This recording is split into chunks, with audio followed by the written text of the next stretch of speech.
Le président Trump a accordé une interview à Fox News hier soir dans laquelle il a exposé sa réflexion actuelle et ses plans pour mettre fin à la guerre avec l'Iran et prendre le contrôle du détroit d'Ormuz. Mais ce qu'il n'a pas réalisé, ou du moins pas prévu, c'est qu'il en a révélé bien plus qu'il ne le voulait. Et ce qu'il a révélé, ce qu'il a mis en lumière, devrait tous nous inquiéter. Il y a beaucoup de problèmes dans ce qu'il a dit. Nous allons vous faire entendre plusieurs extraits et parler de certains aspects liés à la prise de décision politique. Nous avons découpé cette interview en plusieurs parties parce qu'il y a beaucoup d'éléments auxquels il faut prêter attention. Si on regarde l'entretien dans son ensemble, on risque de passer à côté de certaines nuances. Donc ici, on va vraiment le décortiquer pour vous montrer pourquoi je suis aussi préoccupé et ce que cela peut signifier pour la suite de cette guerre.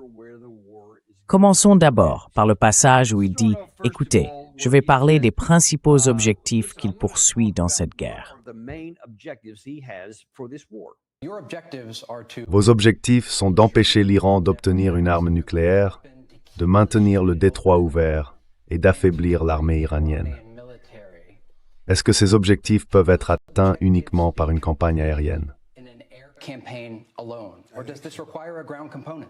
Ou bien, est-ce que ça demande une présence au sol? Eh bien, je pense qu'ils ont terminé maintenant, honnêtement. Si on partait tout de suite, il leur faudrait 20 ans pour reconstruire ce qu'ils ont perdu. La seule façon de négocier avec ces gens-là, c'est par la force. Et la seule vraie force, c'est la force militaire. C'est exactement ce qu'on a fait. Je veux dire, il y a littéralement 2 jours, on avait un accord, et puis ils l'ont rompu.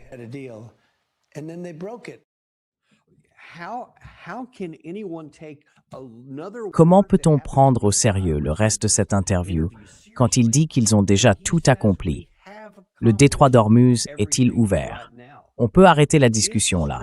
La réponse est clairement non. Alors sur quelle base peut-il dire qu'il a réussi? Et franchement, je veux saluer Trey Yingst. Je critique souvent les journalistes des grands médias, mais là il a posé plusieurs très bonnes questions et même quelques relances. Et celle qu'il a posée à ce moment-là était vraiment importante. Il a rappelé quels étaient les objectifs au départ. Est-ce qu'on peut les atteindre uniquement avec la puissance aérienne ou est-ce qu'il faut aussi une composante terrestre? Et il ne l'a pas fait. Le président Trump n'a pas répondu aux questions difficiles. Par exemple, est-ce qu'on peut le faire uniquement par les airs? Parce qu'il a dit non, on l'a déjà fait. Bien sûr, ça rappelle ce qu'il avait déclaré après le 2e ou le 3e jour, qu'on avait en gros déjà gagné. Vous vous souvenez de ça? Et qu'on allait exiger une reddition sans condition. Vous vous souvenez? Personne n'a envie que vous vous en souveniez aujourd'hui. Et comme on veut remettre les choses dans leur contexte, vérifions rapidement. Quels étaient ses objectifs réels le jour où il a annoncé tout ça? C'était ces 5-là. Numéro 1. On va détruire leurs missiles et raser leur industrie de missiles jusqu'au sol. Elle sera anéantie. Négatif. Elle n'a clairement pas été anéantie.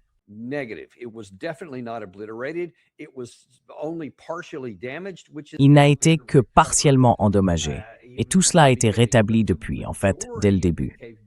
Mais la majeure partie de leur capacité, la puissance de leurs missiles, celle de leurs drones et leur capacité à les fabriquer reste pratiquement intacte. Donc c'est un échec majeur. Ensuite, il a dit « Nous allons anéantir leur marine ». Alors oui, il y a eu de gros dégâts et une centaine de navires, 150 peut-être plus, qui étaient à la surface ont été touchés, ainsi qu'un certain nombre de vedettes rapides détruites. Mais les vedettes qui contrôlent réellement le détroit d'Ormuz, celles qui leur permettent d'agir quand ils s'en prennent à certains pétroliers, celles-là sont toujours bien opérationnelles. Et il y en a littéralement des centaines, toujours cachées ou plutôt protégées dans d'immenses grottes le long du détroit.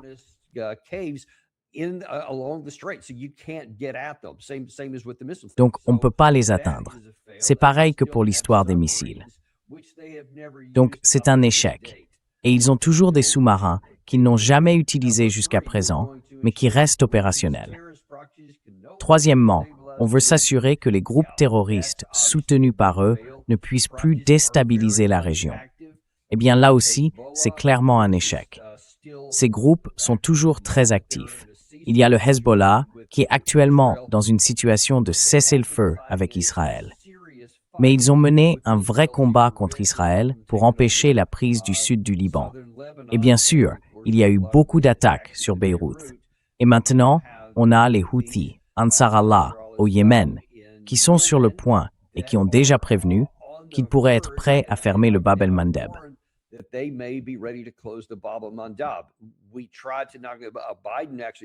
On a essayé de les éliminer. Biden a vraiment essayé de les éliminer en 2023. Trump a essayé à son tour quand il est arrivé en 2025 en mer Rouge. Les deux ont échoué. Et maintenant les voilà, toujours actifs. Alors, ceux qui pensent que les groupes par procuration ne peuvent plus déstabiliser la région, c'est complètement faux. Quatrième point. Nous allons encore une fois garantir que l'Iran n'obtienne pas l'arme nucléaire. Ils ne l'auront jamais. Évidemment, ils n'en ont jamais eu. Ils n'en ont jamais eu dès le départ. Et regardons juste quelques éléments ici. Voici une vidéo. Gary, c'est un peu dans le désordre. C'est Tulsi Gabbard en 2025. Donc c'était en mars 2025, avant même l'opération Midnight Hammer. Voilà ce qu'elle disait à l'époque.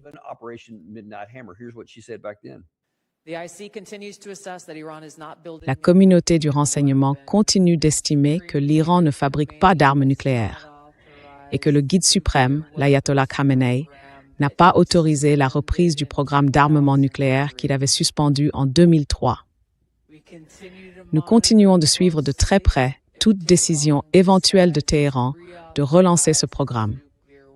Au cours de l'année écoulée, on a observé un affaiblissement du tabou, présent depuis des décennies en Iran, den manchmal distamangem pubertavs the geologians.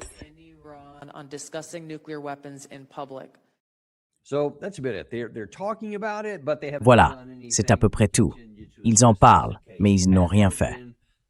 Nous continuons à évaluer, comme on le fait depuis 2003, sous toutes les administrations, y compris pendant le premier mandat du président Trump. D'accord, ça c'était en mars 2025.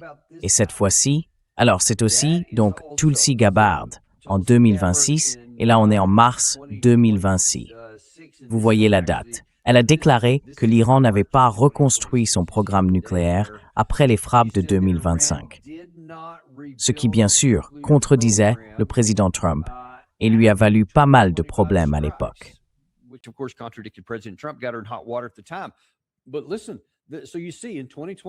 Mais écoutez, en 2025 et en 2026, même après l'opération Midnight Hammer, le consensus du renseignement, et Joe Kent l'a confirmé dans notre émission, vous l'avez vu le dire en face, il était à l'ODNI à ce moment-là, il a dit qu'il n'y avait pas de programme d'armes nucléaires. Donc quand le président Trump dit que c'était tout l'objectif, eh bien ça n'a pas marché, parce qu'il n'y avait jamais eu de problème à résoudre. C'est ce qu'il a dit. On va en voir plus à ce sujet dans un instant. Ensuite, le point numéro 5. Aux membres du corps des gardiens de la révolution islamique, le président Trump a déclaré cela, pas aux forces armées, ni à l'ensemble de la police.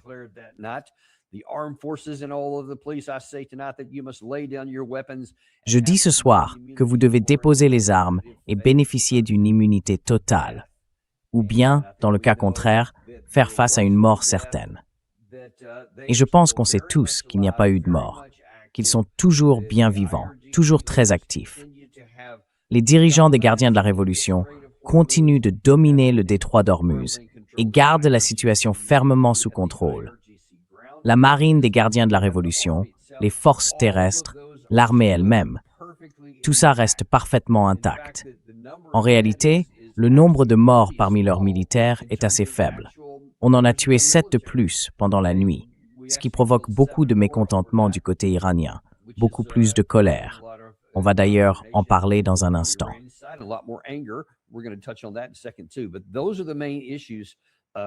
Mais voilà les principaux problèmes que nous avons avec le président Trump.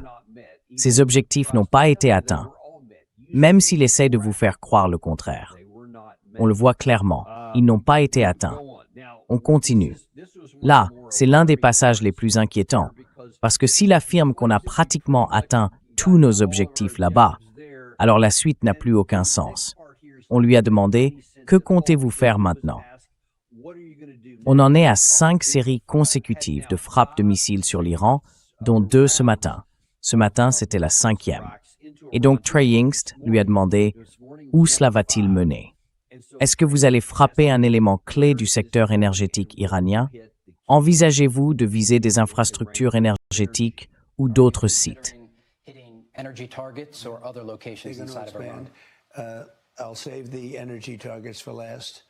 Je garderai les objectifs énergétiques pour la fin, mais au final, on atteindra ces objectifs.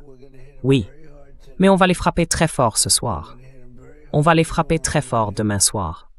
On va les frapper très fort la nuit suivante. Et puis, la semaine prochaine, ça va devenir vraiment difficile pour eux, parce que la semaine prochaine, ce sera le tour des centrales électriques. La semaine prochaine, ce sera le tour des ponts. On va détruire toutes leurs centrales électriques.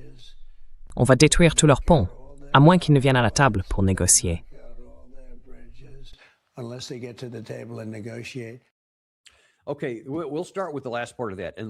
D'accord. Commençons par la dernière partie. À moins qu'ils ne viennent à la table pour négocier, parce que tout ce qui précède semble justement destiné à les y forcer.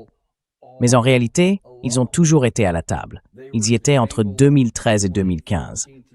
Ils y sont restés pendant toute cette période, y compris quand le JCPOA était en vigueur. Et ils y étaient encore après. Sous l'administration Trump, souvenez-vous, quand il est sorti du JCPOA en 2018, il avait dit que c'était pour obtenir un meilleur accord. Il discutait, mais ça n'a jamais abouti. Sous l'administration Biden, pendant les 4 années de son mandat, ils étaient toujours à la table, mais rien ne s'est passé. Puis le président Trump revient au pouvoir, et encore une fois, en 2025, comme tout le monde s'en souvient, ils étaient à la table quand nous avons attaqué.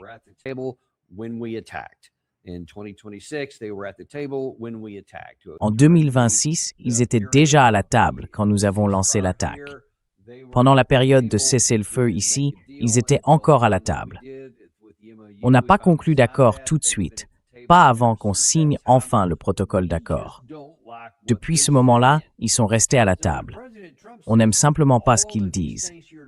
Alors, quand le président Trump affirme tout ça pour soi-disant les pousser à venir négocier, ce n'est pas vrai. Si on traduit ça en langage clair, il veut les forcer à venir à la table pour qu'ils se rendent, pour qu'ils fassent exactement ce qu'il leur dit de faire. C'est ça qu'il veut dire quand il parle de les faire venir les mains vides, juste avec un stylo, pour signer tout ce qu'on leur mettra sous le nez. Eh bien, ça n'arrivera pas. Et on le voit bien dans le premier extrait que je vous ai montré. Il dit, en gros, qu'ils ont déjà réussi.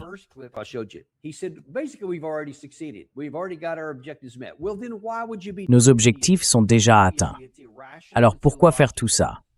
Évidemment, c'est irrationnel, c'est illogique, donc on ne le ferait pas. Soit c'est un mensonge, soit l'autre explication n'a aucun sens. Mais les deux ne peuvent pas être vrais en même temps. C'est impossible. Et ça, c'est ton premier gros signal d'alarme. Le deuxième, c'est ce dont il parle concrètement, parce qu'on a bel et bien la capacité de faire ce qu'il décrit. On dispose de nos missiles à longue portée JASSM, de nos missiles de croisière Tomahawk, des attaques MS, des HIMARS, des SM-2, des SM-3 et de plusieurs autres types de missiles air-sol, entre autres. On a donc énormément de moyens à notre disposition. Et si on décidait vraiment de le faire, on a clairement la capacité de frapper les cibles qu'on vise. Des infrastructures énergétiques, des ponts, des raffineries, des usines de traitement du pétrole, tout ce que tu veux.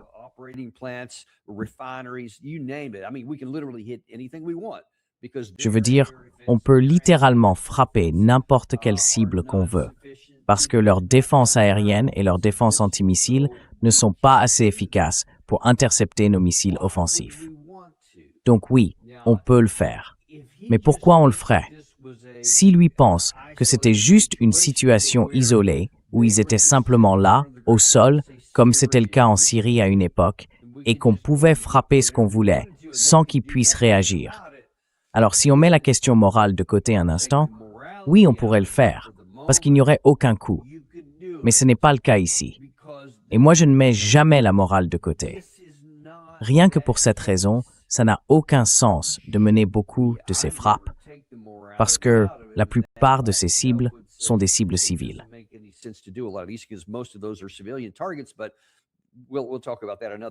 Mais on en parlera un autre jour. La question maintenant, c'est quelle serait la réaction? Et là-dessus, on le sait très bien, parce que l'Iran l'a répété, encore et encore, de façon tout à fait claire. Si vous frappez ce type de cible, ils frapperont les mêmes types de cibles chez vous et chez vos alliés dans la région, et ce sera proportionnel. Si vous touchez à leurs usines de dessalement, ce que Trump avait déjà évoqué, ou à d'autres sites similaires, ils riposteront sur les mêmes cibles chez vos alliés. Et ces derniers jours, ils ont montré qu'ils pouvaient être d'une précision redoutable. Ils ont atteint exactement ce qu'ils visaient. Et beaucoup d'images satellites ont commencé à circuler, notamment sur notre base au Koweït et sur la base navale à Bahreïn.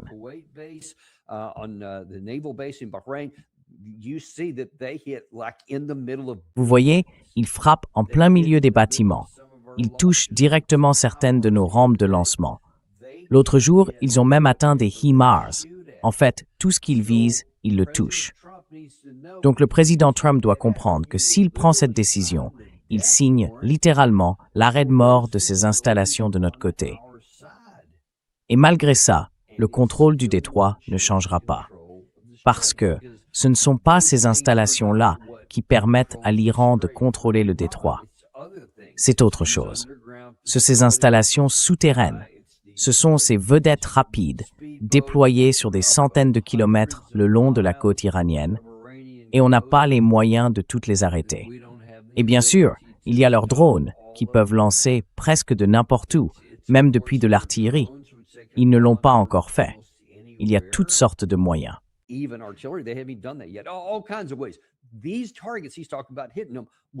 Les cibles dont il parle, celles qu'il veut frapper, vont punir la population et porter un coup très dur à l'économie iranienne et à tout le reste d'ailleurs. Mais ça n'affectera pas leur capacité à contrôler le détroit d'Ormuz, ni leur possibilité de riposter. Donc, c'est irrationnel, sans parler du fait que c'est illogique. Mais surtout, c'est irrationnel parce que ça revient littéralement à signer l'arrêt de mort de nos alliés et de nos intérêts dans la région. Bon, il a continué sur ce sujet. Passons au suivant. Celui-ci, je crois que c'est le premier d'une série. On va parler des négociations maintenant. Et vous allez entendre des déclarations vraiment contradictoires de la part du président Trump. D'un côté, il dit qu'il pense que l'Iran veut encore conclure un accord, qu'il croit que c'est possible. Mais ensuite, il semble dire qu'en réalité, il n'y a pas d'accord à conclure.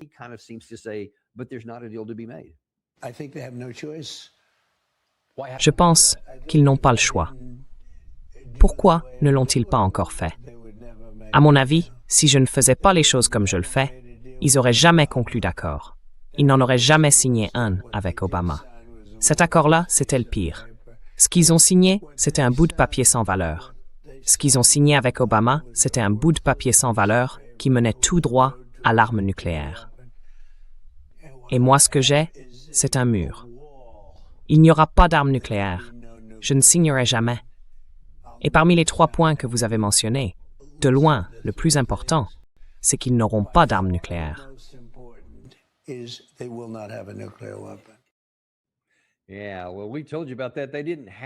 Oui, eh bien on vous en avait parlé. Il n'avait pas d'armes nucléaires avant ça.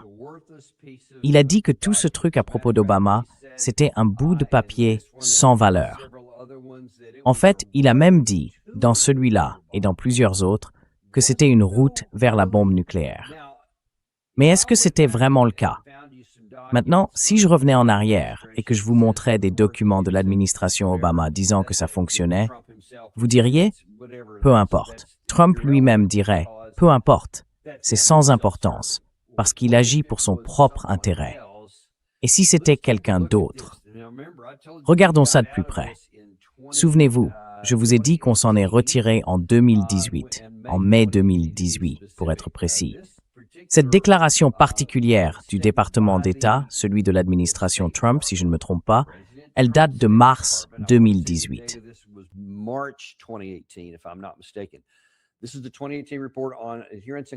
Voici le rapport de 2018 sur le respect et la conformité en matière de contrôle des armements, publié sous l'administration du président Trump.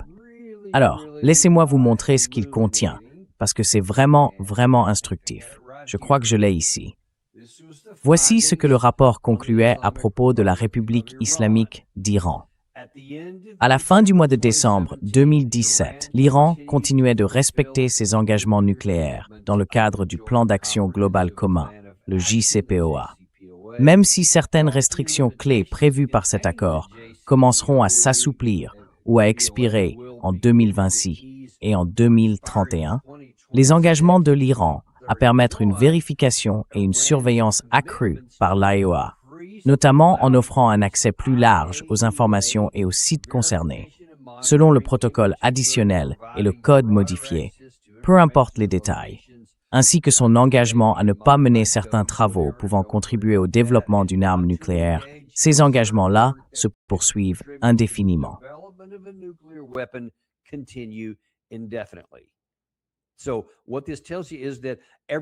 Ce que ça montre, c'est que tout fonctionnait normalement. Ils respectaient les règles et jusqu'en 2026, il n'y aurait eu aucun problème. Ils continuaient à collaborer avec les inspecteurs de l'AEOA et ils continuaient à ne pas mener certains travaux qui auraient pu contribuer au développement d'une arme nucléaire. Et ça se poursuivait indéfiniment. Le président Trump lui-même, ainsi que son administration, ont déclaré que le JCPOA fonctionnait et qu'il ne travaillait pas à la fabrication d'une arme nucléaire. Tulsi Gabbard, en 2025, a confirmé la même chose. Et en 2026, avant et après l'opération Midnight Hammer, elle a de nouveau confirmé exactement la même chose.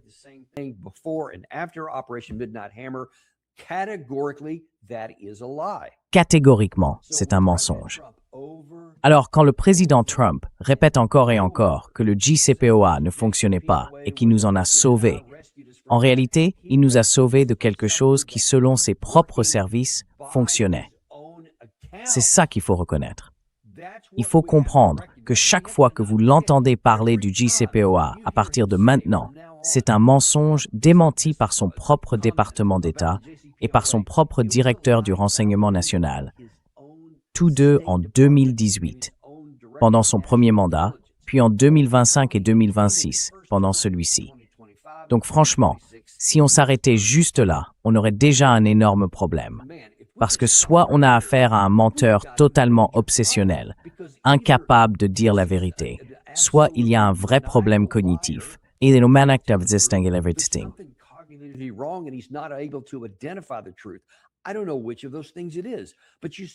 ne sais pas laquelle de ces choses c'est, mais vous voyez bien, noir sur blanc, que ce qu'il a dit est faux, d'après sa propre administration. Et ça depuis toutes ces années. Ça n'a jamais été vrai. Ce n'est pas vrai aujourd'hui, et ça ne le sera pas plus tard. Mais on a d'autres problèmes ici. Et puis un autre bon point pour Trey East, il a posé l'une des questions les plus importantes.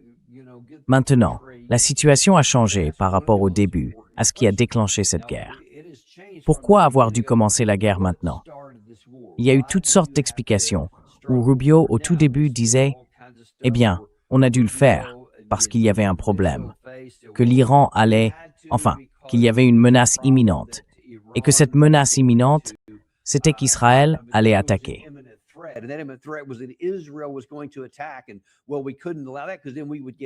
Eh bien, on ne pouvait pas permettre ça, parce qu'alors on se serait pris une riposte. Et là, ils ont dit « Ah non, attends, on ne peut pas dire ça à voix haute. » Donc, bon, je sais. Revenons à Steve Witkoff.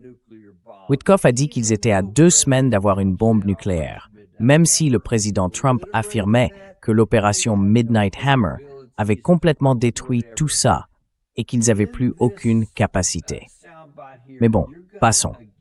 Dans cet extrait sonore, vous allez encore entendre un mélange de choses qui ne peuvent pas être vraies en même temps, mais qu'il dit quand même.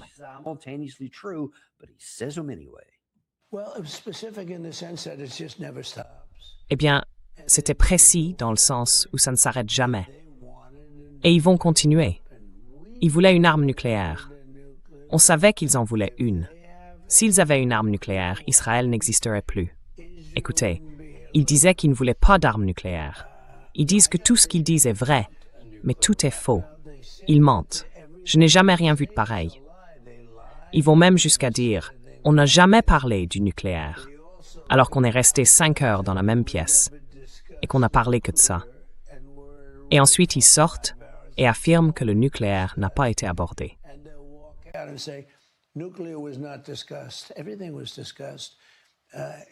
Tout a été discuté jusqu'à la nausée.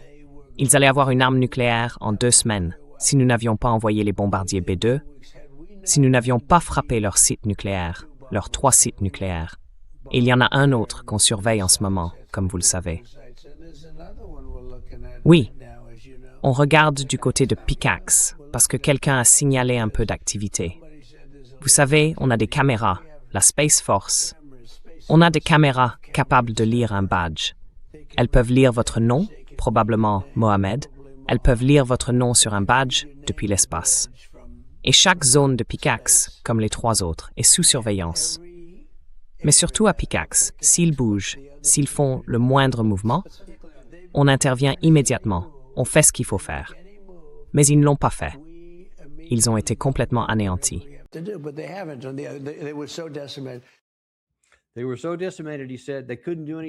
Ils étaient tellement décimés, a-t-il dit, qu'ils ne pouvaient plus rien faire. Ils ne pouvaient rien déplacer, rien sortir de là. Aucun problème, selon lui. Mais ensuite, on entend Trey Hinks essayer plusieurs fois de demander « Oui, mais qu'est-ce qui a mené à la guerre ?» Et il a répondu « Eh bien, c'était spécifique dans le sens où ça ne l'était pas.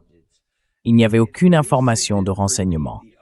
Au moins, il n'a pas répété l'autre mensonge qu'ils avaient sorti, celui selon lequel ils étaient à 2 semaines, même s'il a fini par le glisser à un moment. Comment aurait-il pu être à 2 semaines? Comment peut-on dire, dans la même phrase, qu'ils étaient à 2 semaines d'une arme nucléaire, puis, quelques mots plus tard, affirmer que grâce à ce qu'il a fait en 2025, il les a décimés, qu'on a des images satellites, qui ne peuvent plus bouger, qui ne peuvent plus rien faire. Mais ils étaient à 2 semaines. Comment est-ce possible? Ça ne l'est pas. C'est évidemment irrationnel.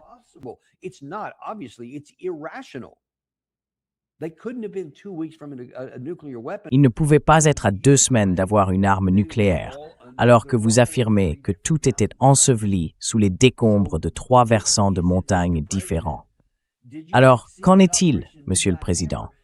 Avez-vous réussi l'opération Marteau de minuit? Avez-vous totalement anéanti leurs capacités? Ou bien étaient-ils à 2 semaines d'y parvenir? Parce que les deux ne peuvent pas être vrais en même temps. Et ils ne le sont pas. Nous le savons, c'est parfaitement clair. Il n'y avait pas de programme d'armes nucléaires.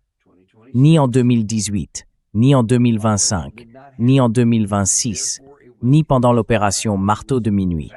Cela a été confirmé par la communauté du renseignement. Cela a été confirmé par l'armée. Il n'y avait pas de programme d'armes nucléaires. Donc c'était une fraude totale à l'origine de cette guerre. C'est un fait. Par la bouche du président Trump lui-même, il a révélé que c'était un mensonge. Il n'y en avait pas. Et même quand on l'a poussé à s'expliquer, il n'a rien pu dire.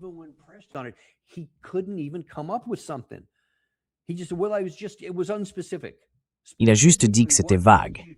Mais concrètement, qu'est-ce qui vous a poussé à lancer l'opération le 28 février 2026? Il a bien dû y avoir quelque chose qui vous a fait dire « c'est le moment ». Or, rien. En tout cas, rien qu'ils reconnaissent. Et bien sûr, ça renforce l'idée que ce que Joe Kent a écrit dans sa lettre de démission est vrai, que c'est le premier ministre israélien, Benjamin Netanyahou, qui a convaincu Trump de le faire, qui lui a vendu tout un scénario selon lequel ce serait rapide et facile. C'est ce que trouve fascinant le haut responsable, parce que c'était justement le cœur du problème. Et on a eu une certaine confirmation de ça. On sait que le côté israélien a dit « on a des renseignements exploitables ». Le guide suprême sera à tel endroit, avec tel commandant, à telle heure, et on a les moyens de l'éliminer. Il fallait agir tout de suite.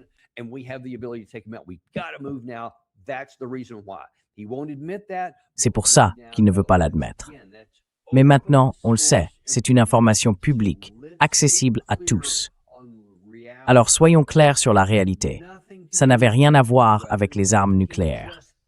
Il ne peut tout simplement pas dire la vérité, parce que ça reviendrait à admettre que c'était une raison injuste de faire la guerre, juste parce que le guide suprême se trouvait à un endroit précis.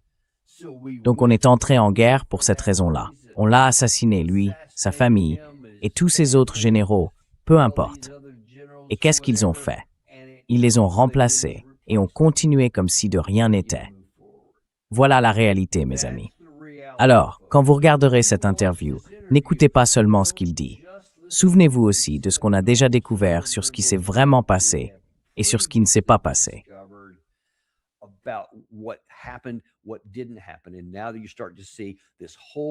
Et maintenant, on commence à voir tout cet édifice se mettre à trembler, à devenir bancal, parce qu'il ne peut tout simplement pas tenir face à la vérité et à la réalité. Encore un point. Là, il parle un peu de la situation actuelle, parce qu'il s'agite dans tous les sens, en essayant de trouver un moyen de s'en sortir. Et ironiquement, avant même que je vous montre la suite, écoutez bien, il aurait pu suivre le plan du retrait, celui qu'on défend depuis des mois ici. Il suffisait de se retirer. Il en a d'ailleurs parlé un peu plus tôt. Il a dit, je cite, « J'ai déjà tout démoli et il faudra des décennies pour réparer. » Il a déjà dit ça.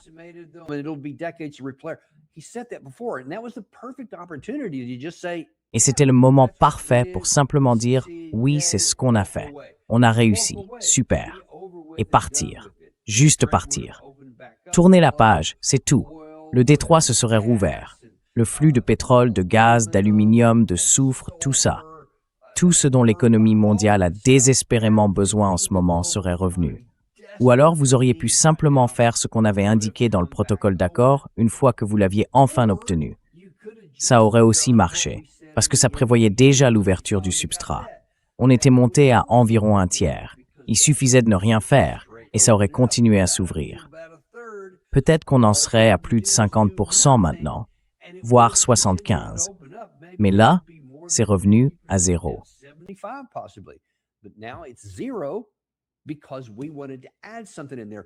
Parce qu'on voulait ajouter là-dedans quelque chose d'irrationnel.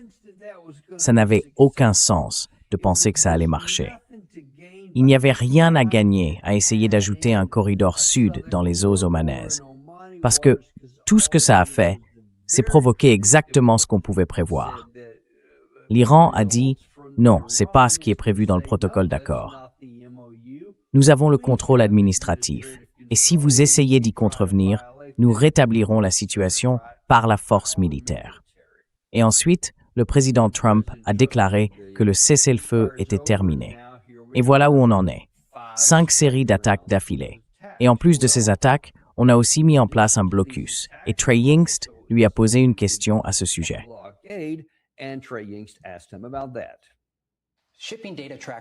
Les données du trafic maritime montrent que seulement 10 navires ont traversé le détroit d'Ormuz lundi, soit moins de 10% du trafic habituel sur cette voie maritime essentielle. Quand vous dites que le détroit est ouvert, qu'est-ce que vous voulez dire exactement?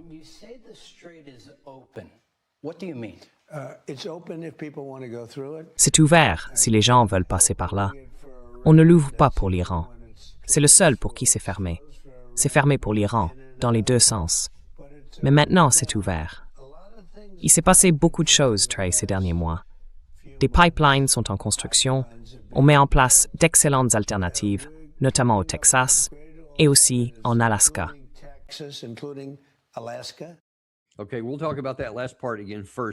D'accord, on va reparler d'abord de cette dernière partie, puis je reviendrai sur le début de cette déclaration. Oui, on fait d'autres choses. On construit des oléoducs. On travaille en Alaska.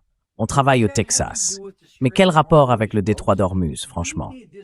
On a besoin que cette voie maritime soit ouverte, et c'est maintenant. Aujourd'hui, vous me parlez de projets en Alaska et au Texas. Vous pouvez bien envoyer d'autres navires chercher du pétrole ailleurs dans le monde, là où ce n'est pas bloqué, et essayer de le faire raffiner sur place. Très bien. Mais ça n'ajoute pas une seule goutte de pétrole sur le marché international.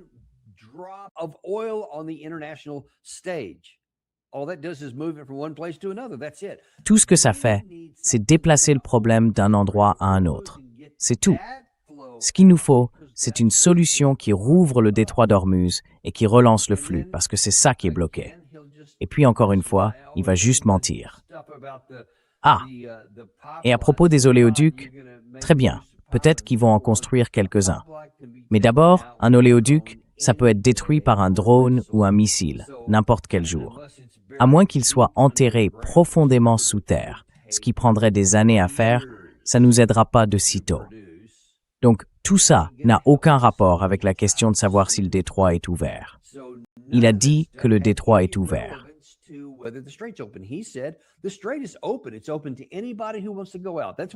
C'est ouvert à tous ceux qui veulent sortir. C'est ce qu'il a dit, à tous ceux qui veulent sortir. Mais est-ce vraiment le cas? Voici les informations de ce matin, tirées du rapport sur le détroit d'Ormuz. Malgré la présence de 2 porte-avions américains avec une importante couverture aérienne, les États-Unis n'ont pas réussi à maintenir ouvert le principal contournement pétrolier du Golfe. Le port de Fujairah a pratiquement cessé ses activités, retirant environ 6 millions de barils de pétrole du marché mondial. Les données montrent que moins d'une douzaine de navires visibles ont traversé Ormuz en 24 heures, contre environ 130 passages quotidiens en temps normal. Tous ont utilisé le dispositif de trafic iranien, aucun de manière illégale. Aucun n'a emprunté la route sud soutenue par les États-Unis à travers les eaux omanaises.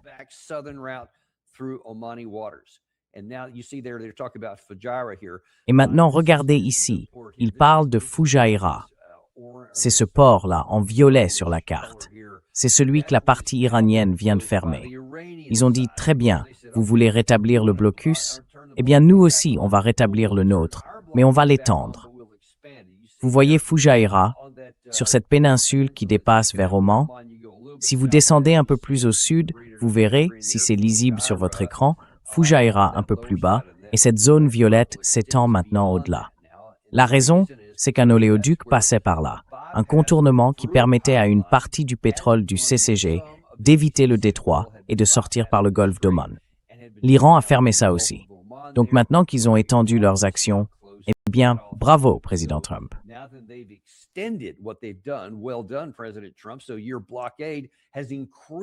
Donc, votre blocus a encore renforcé le blocus et il est même plus strict que celui qu'on avait auparavant. Autrement dit, la situation est encore pire aujourd'hui. Et écoutez, ces informations viennent de Matt Bracken.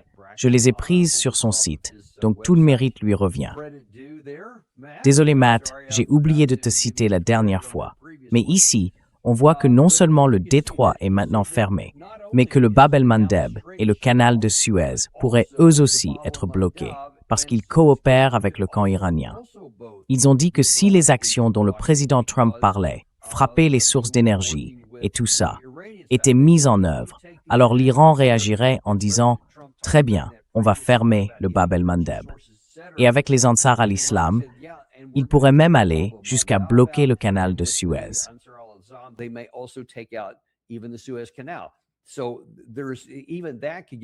Donc même ça pourrait être complètement bloqué.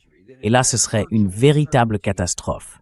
Ce serait quasiment certain qu'on entre dans une dépression économique mondiale et on n'y échapperait pas. À chaque fois qu'il essaye de paraître dur et d'en faire plus, il aggrave la situation pour notre camp. Et c'est ça qui est vraiment étrange. Tout ce qu'il a fait jusqu'ici est déjà étrange. Mais allons un peu plus loin. Maintenant, il va parler de...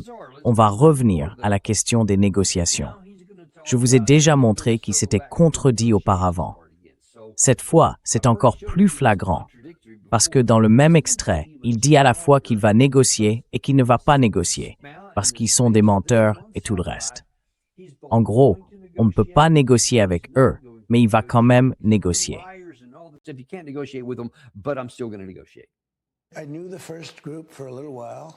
J'ai connu le premier groupe pendant un certain temps, et ils étaient mauvais. Ils ne sont plus parmi nous. J'ai aussi connu le deuxième groupe, un peu mieux, et eux aussi étaient mauvais. Ils ne sont plus là non plus. Quant au troisième groupe, il y a des gens très mauvais parmi eux. Vraiment très mauvais. Et je pense que ce sont eux qui bloquent l'accord. Alors, est-ce que vous négociez avec les mauvaises personnes? Eh bien, pour l'instant, je ne veux pas négocier. J'ai dit, on ne négocie pas. Il y a 3 jours, on avait un accord. Quand avez-vous parlé pour la dernière fois à un responsable iranien? Pas moi directement, mais disons mes représentants. Moi, je ne leur ai pas parlé, mais mes représentants, oui. En fait, il y a environ 1 heure. Et quel message a été transmis? Qu'ils veulent conclure un accord. Mais à chaque fois qu'ils en font un, ils le rompent. Ils ne veulent pas mourir. Personne ne veut mourir. Oui, c'était il y a environ 1 heure. Et quel message a été transmis? Tu ferais mieux de passer un accord. Sinon, il n'y aura plus personne.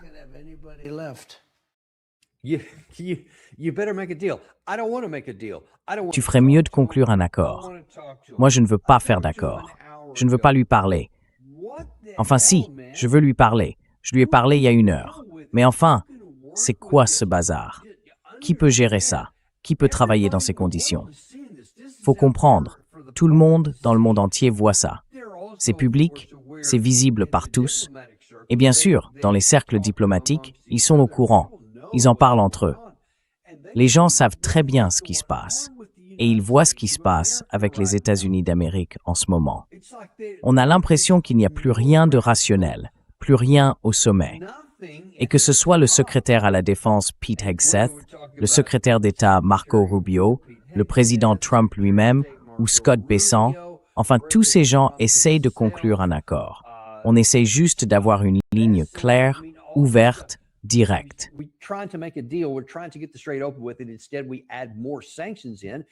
À la place, on ajoute encore plus de sanctions, même si ça aussi, c'est une partie du protocole d'accord qu'on a violé, parce qu'on était censé lever les sanctions. On l'a fait un moment, puis on les a remises, et maintenant on en a ajouté de nouvelles, juste pour montrer à quel point on est dur, en verrouillant encore plus l'idée qu'ils vont forcément négocier avec nous. Ensuite, on dit qu'on veut négocier avec eux, qu'il ferait mieux de négocier. Mais en réalité, il n'y a pas de négociation. On ne veut pas négocier. On veut une reddition. Et c'est très bien, on peut vouloir ce qu'on veut toute la journée. Moi aussi, je peux vouloir un grand yacht, tu vois, un yacht de 30 mètres, le garer derrière chez moi, même si je n'ai pas d'eau. Je n'ai pas accès à un port, mais je peux quand même en avoir envie.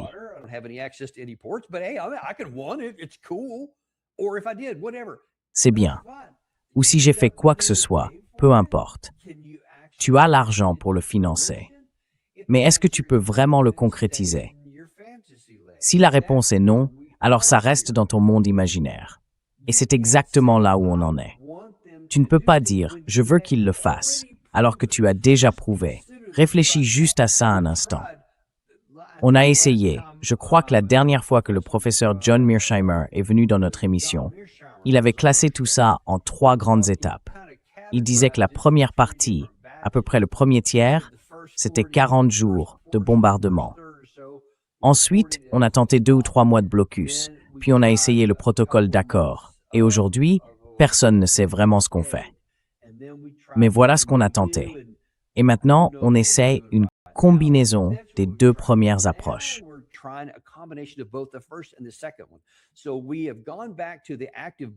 Donc, on est revenu à une campagne de bombardement actif, 5 vagues d'affilée, je crois, en 4 jours.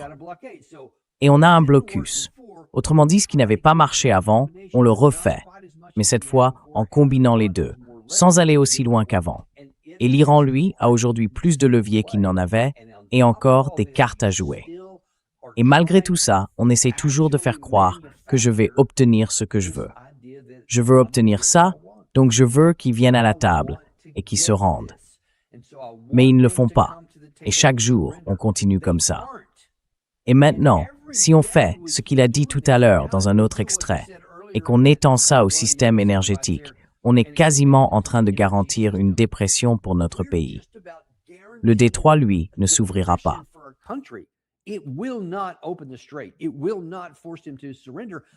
Ça ne les forcera pas à se rendre, parce qu'ils ont toutes ces chaînes de montagnes.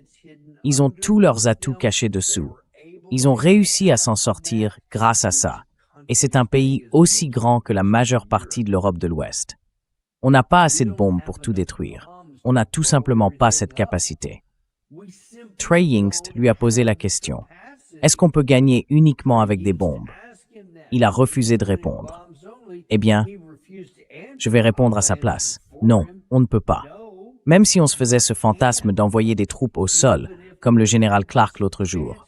Oui, prenons l'île de Karg. Le général Kellogg aussi. Prenons l'île de Karg. Ça leur montrerait, paraît-il. En réalité, ça ne ferait rien d'autre qu'agiter encore plus le nid de guêpe. Et même si on la prenait, ça n'aurait aucun effet sur le contrôle du détroit.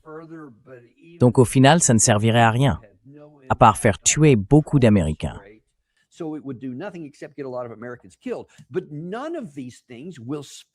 Mais rien de tout ça ne forcera l'Iran à capituler. Et pourtant, c'est bien le but ultime que le président Trump recherche. Il utilise la puissance militaire réelle pour obtenir l'impossible, ou du moins pour essayer de l'obtenir. Mais ça n'arrivera pas, mes amis. Alors, où est-ce que ça nous mène? Où est-ce que ça nous mène, vraiment? Eh bien, ça nous laisse avec quelqu'un d'irrationnel à la tête de notre gouvernement. Et il est soutenu par d'autres dirigeants, prêts eux aussi à le suivre dans cette voie. Personne ne lui dit non. Personne ne se dresse contre lui. Personne ne démissionne. Personne ne dit que c'est impossible. Et si on continue sur cette route, on va détruire notre pays tel qu'il a existé jusqu'ici, du moins sous la forme qu'on lui connaît, et on entraînera nos alliés avec nous. Personne ne le lui dit, mais c'est bien là que nous allons.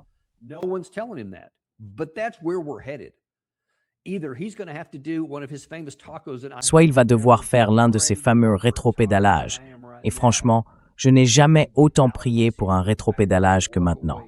Pour s'en sortir, il reviendrait à son plan de retrait.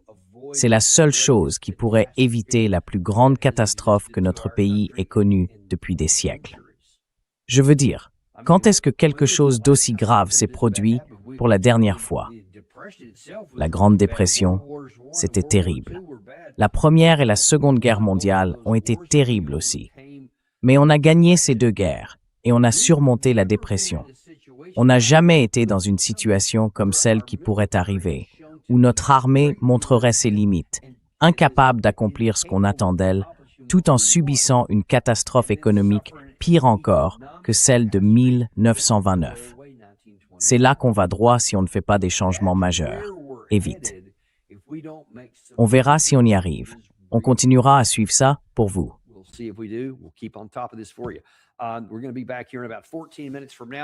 On se retrouve ici dans environ 14 minutes. Le colonel Doug McGregor sera avec nous et croyez-moi, il a beaucoup de choses à dire sur ce sujet et sur bien d'autres encore. Il va réagir à ce qui se passe ailleurs sur le plan diplomatique et à ce que disent les Iraniens. Vous ne voulez surtout pas manquer ça. Ce sera à 12h30. Et puis cet après-midi, on parlera plus en détail de la campagne de bombardement avec le Commodore à la retraite Steve Jeremy. Là encore, vous ne voudrez pas rater ça. Rendez-vous à 14h30, aujourd'hui même. On se retrouve alors dans le Daniel Davis Deep Dive. Vous savez, je ne cherche pas à vous convaincre d'acheter de l'or, ni à vous dire comment gérer votre portefeuille boursier. Mais il y a une façon de nous aider. Abonnez-vous, mettez un j'aime et partagez cette émission avec quelqu'un que vous aimez.